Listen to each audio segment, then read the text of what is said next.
channel Ngulik Horor.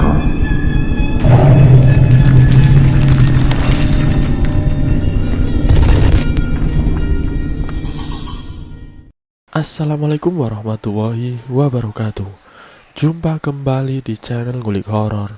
Channel kami menceritakan tentang kisah-kisah misteri yang mungkin bisa menemani agan-agan dan sista semua ya.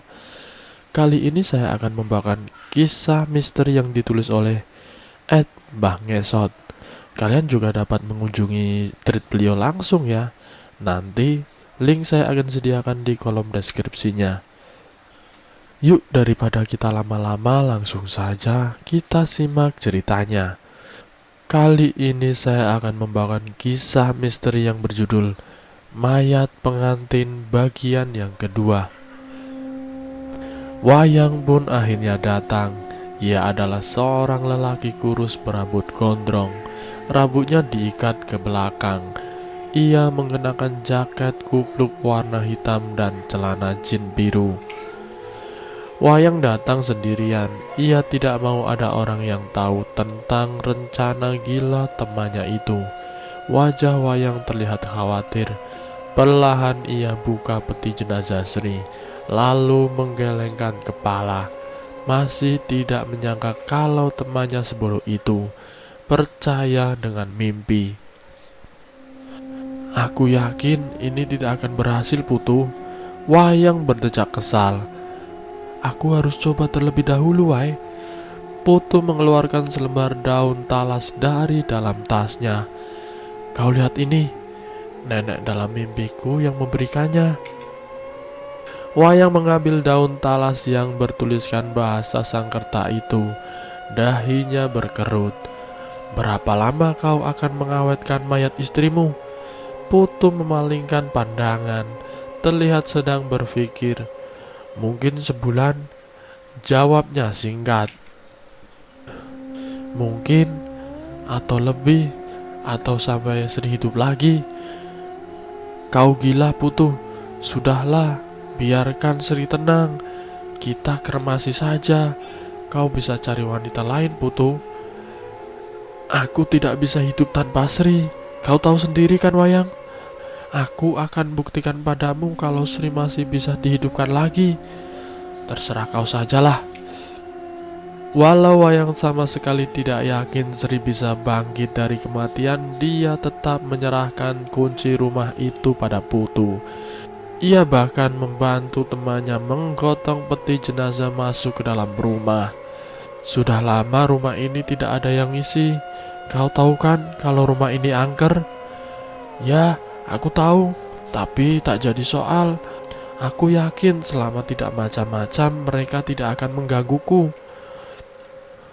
Debu terserak di mana-mana. Lantainya juga kotor. Dindingnya masih terlihat bersih. Hanya ada sedikit sarang laba-laba saja di setiap sudutnya. Walau sudah lama tidak ada yang isi, peralatan rumah itu terbilang lengkap. Semua ditutup kain putih agar terhindar dari debu. "Putu, kau harus membersihkan rumah ini dulu. Sudah lama rumah ini tidak ditempati. Aku takut ada ular yang masuk ke rumah," kata Wayang sesaat sebelum pamit pulang. "Kau tenang saja, Wayang. Nanti ku bersihkan. Sekali lagi aku sangat berterima kasih padamu." Setelah Wayang pulang, Putu menyusuri setiap ruangan rumah itu. Ada 2 kamar tidur dan 1 kamar mandi. Dapurnya cukup luas. Putu sempat berpikir sungguh sayang sekali rumah sebagus ini malah terbengkalai. Di sudut dapur ia menemukan sebuah sapu dan kain pel. Malam itu Putu sibuk membersihkan ruangan rumah. Untungnya listrik rumah masih menyala. Kompor gas juga masih berfungsi. Air mengalir deras dari kamar mandi. Putu tidak akan kesulitan tinggal di rumah itu. Sri dibaringkan di atas tempat tidur. Ia meluluri mayat itu dengan pengawet. Seketika bau pengawet menyengat memenuhi ruangan kamar. Setelah beres, Putu mengenakan kembali kebaya pakaian Sri lalu mendandani wajah istrinya itu. Alisnya dipoles lagi, pipinya dibedaki, bibirnya dikasih gincu. Tidak lupa kebaya disemprot parfum. Setelah itu Putu membaringkan diri di samping Sri. Ia memeluk tubuh wanita itu sambil menciumi pipinya. Mimpi itu datang lagi. Seorang nenek yang wajahnya persis seperti yang Putu lihat di mimpinya kemarin mendatangi Putu lagi. Kali ini nenek itu mengajarkan cara mengucapkan mantra yang tertera di daun talas kemarin. Dengan terbata dan pelan-pelan Putu mengikuti ucapan nenek itu. "Kau tanamkan jarum ini di jempol kaki Sri."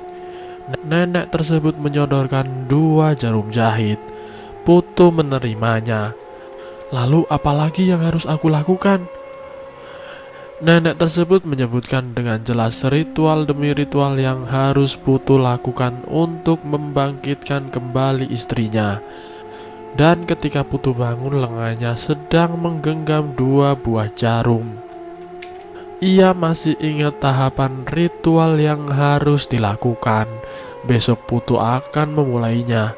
Jarum itu ia letakkan di atas meja dekat tempat tidur Sri. Kembali tubuh Sri dipeluknya erat dan mata Putu terpejam lagi. Malam kemudian berangsur pagi. Putu membaur dengan ratusan pengunjung di pasar tradisional yang becek dan bau anyir. Di sekeliling berjajar para pedagang ikan. Mereka berteriak berlomba-lomba menawarkan dagangannya. Ada juga yang sibuk memotong ikan lalu menimbangnya untuk kemudian diserahkan kepada pembeli. Tukang pikul berlalu lalang membawa box-box berisi ikan segar. Sementara Putu masih kebingungan harus berjalan ke arah mana. Ia sedang mencari pedagang ceker ayam. Kata seorang pedagang ikan tongkol, jajaran penjual ayam ada di Blok C. Ia diarahkan untuk terus jalan lurus lalu belok kiri. Tapi pedagang ayam itu belum juga ketemu meski sudah mengikuti arahan. Setelah menanyakan lagi ke pedagang ikan cumi, akhirnya ia menemukan penjual ceker ayam. 2 kilo ya pak? Putu lalu menyodorkan uang. "Buat di sayur sop ya pak?" tanya pedagang dengan ramah. "Oh, iya sayur sop," jawab Putu sekenanya. Padahal ceker ayam itu akan dijadikan salah satu syarat untuk ritual. Selain ceker ayam, Putu juga membeli tali rafia, lilin, dan kepala kambing. Ia ingat betul perkataan nenek itu. Kepala kambing yang bisa dijadikan media ritual harus berwarna hitam dan bertanduk sempurna. Tidak boleh cacat sedikit pun. Oleh karena itu Putu cukup kesulitan mencari kepala kambing tersebut. Hal itu membuat Putu terpaksa membeli seekor kambing karena pedagang daging tidak menyediakan kepala kambing utuh. Setelah semuanya dirasa lengkap, ia langsung pulang. Malamnya Putu mengikat ceker-ceker ayam yang telah dibelinya dengan tali rafia. Ia kemudian menggantungnya di langit-langit kamar. Jendela kamar ditutup, lampu juga ia padamkan. Ia menyalakan sebuah lilin. Ia lalu mengeluarkan daun talas yang bertuliskan bahasa Sangkerta dari dalam tas. Dengan terbata-bata ia membaca mantra tersebut sembari memejamkan mata. Putu masih ingat betul cara merampalkannya. Setelah dibaca berulang-ulang, tetap tidak ada yang berubah dari mayat Sri. Ia masih terlihat pucat, kering, dan tidak bergerak sama sekali. Putu tidak putus asa. Ia kembali merampalkan mantra yang sama. Semakin lama bibirnya semakin cepat mengucapkan mantra yang singkat itu. Selang beberapa menit tiba-tiba lilin berada di hadapannya seketika padam seperti ada yang meniup. Namun Putu tetap fokus merapalkan mantra. Matanya masih terpejam. Ia duduk sila, tangannya diletakkan di atas dengkul. Angin perlahan berembus menggoyangkan puluhan ceker ayam yang bergelantungan. Kepala kambing yang baru tadi sore dipenggal perlahan bergerak. Di bagian pangkal kepala kambing itu masih ada bercak darah. Mata kambing itu tiba-tiba melotot. Ia melayang-layang di atas mayat Sri dengan mulut terbuka lebar. Tiba-tiba lilin kembali menyala dengan sendirinya. Kepala kambing itu jatuh menggelinding ke lantai. Putu sangat kaget, lalu membuka matanya. Bibirnya berhenti merampalkan mantra. Ia melihat Sri yang masih terbaring di atas tempat tidur seperti sebelumnya.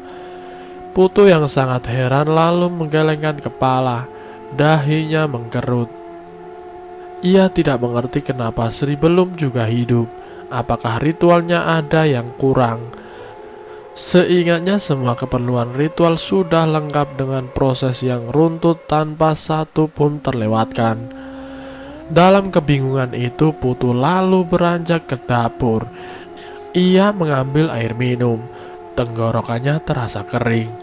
Ia haus sekali, namun ketika sedang minum, ia mendengar suara Sri memanggil namanya.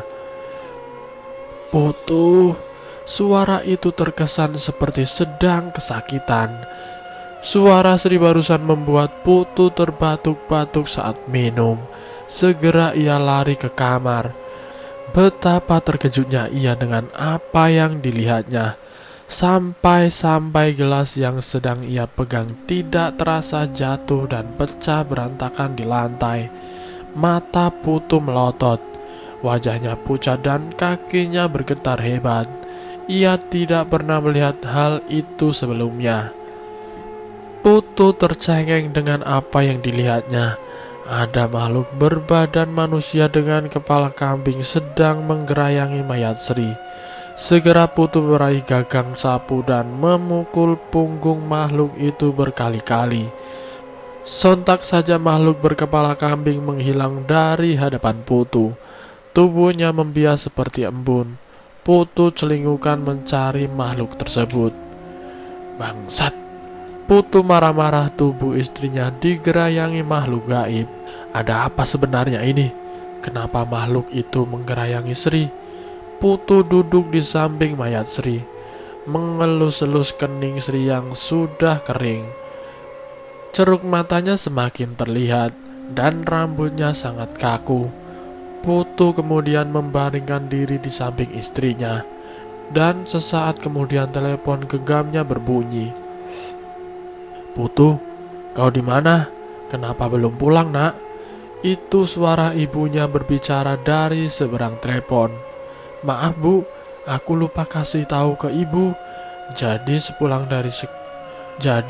dari kerabat Sri, aku langsung disuruh ke kantor.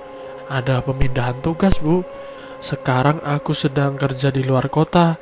Nanti kalau libur aku pasti pulang Bu. Putu lagi-lagi mengarang cerita. Bapakmu lagi sakit Nak. Pulang dululah, barang sehari atau 2 hari. Bapak sakit Bu. Bapak sakit apa? Dari kemarin demam Putu. Pulang dululah. Iya Bu, kalau begitu aku akan coba izin ke atasan ya. Telepon ditutup. Ia tidak mau pulang sebelum Sri hidup kembali.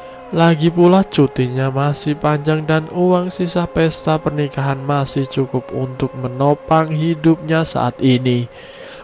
Putu meletakkan kembali telepon genggamnya, tapi saat hendak membaringkan badan, tidak sengaja matanya melihat rambut berwarna putih yang tergeletak di lantai, menjulur keluar kamar. Pelan-pelan Putu mengikutinya. Rambut tersebut mengarah keluar rumah, terus menjulur hingga ke halaman belakang. Segera Putu mengambil telepon genggam lalu menyalakan senternya. Tepat di bawah batang pohon bambu, ia berhenti lalu mendongakkan kepala. Rambut yang ia ikuti menjuntai dari atas pohon itu. Di sana Putu melihat seorang nenek yang datang di mimpinya sedang melayang di sela-sela pepohonan. Putu terkejut saat mengarahkan senternya pada sosok nenek. "Nek, Sri bagaimana, Nek? Dia sampai sekarang belum juga hidup, Nek." Nenek itu terkekek di atas pohon bambu. Angin menerpa wajahnya. "Tumbal, carilah tumbal," jawab nenek itu. "Tumbal apa lagi? Bukankah semua sudah kulakukan?" "Manusia, kau harus menumbalkan manusia. Kalau kau sudah menumbalkan 3 orang manusia, maka Sri akan benar-benar bangkit dari kematiannya. Apakah aku harus membunuh tumbal-tumbal itu? Biarkan dia hidup. Makhluk berkepala kambing itu akan memakan tumbalmu." Putu kebingungan dari mana dia dapat tumbal manusia. Saat Putu sedang berpikir, tiba-tiba nenek itu terbang sambil tertawa terbahak, kemudian hilang di antara batang-batang pohon bambu. Sesaat kemudian Putu teringat pada mayat istrinya. Jangan-jangan makhluk berkepala kambing itu muncul lagi. Dia langsung lari menuju kamar. Ternyata makhluk itu tidak muncul lagi. Putu menghembuskan nafas lega. Seorang perempuan berparas cantik yang berpakaian seksi berdiri di pinggir jalan. Wajahnya sangat medok oleh make up. Sebatang rokok yang masih panjang ia hisap berkali-kali sambil terus memperhatikan jalanan yang sepi. Seorang pelacur yang sedang mencari nafkah. Sudah hampir sejam dia berdiri di sana, tapi belum juga ada pelanggan yang tertarik padanya. Sesaat kemudian wajahnya seketika cerah saat melihat seorang lelaki berjalan kaki mendekatinya. Lelaki itu tidak lain adalah Putu. "Berapa untuk bisa tidur semalam denganmu?" 300.000 sudah sama hotel. "Aku tidak mau di hotel, di rumahku saja aman," tanya wanita itu. "Sangat aman." Putu kemudian membawanya ke rumah. Ia mengurung pelacur itu di dalam kamar Sri. Terdengar suara teriakan meminta tolong. Pelacur itu menjerit-jerit kesakitan hingga suaranya menghilang. Putu bergidik ngeri mendengar jeritan wanita tersebut. Ia tidak bisa membayangkan betapa mengerikannya makhluk berkepala kambing memakan pelacur tersebut. Setelah suara jeritan tidak terdengar lagi, perlahan Putu membuka pintu kamarnya. Pelacur tersebut sudah tidak ada. Bercak darah tercacar di lantai. Ia buru-buru menghampiri mayat Sri. Ajaib, tangan kanan Sri terasa hangat seperti ada darah yang mengalir di dalamnya. Putu semakin semangat melakukan ritual. Besok dia akan mencari tumbal lagi. Dan bersambung. Itulah kisah misteri yang berjudul Mayat Pengantin bagian yang kedua. Nanti saya akan lanjutkan ke bagian yang berikutnya. Terima kasih sudah mampir di channel kami. Jika kalian tertarik dengan video kami, silahkan tekan tombol like, share, dan komen. Tekan subscribe untuk mengikuti video kami selanjutnya ya. Wassalamualaikum warahmatullahi wabarakatuh.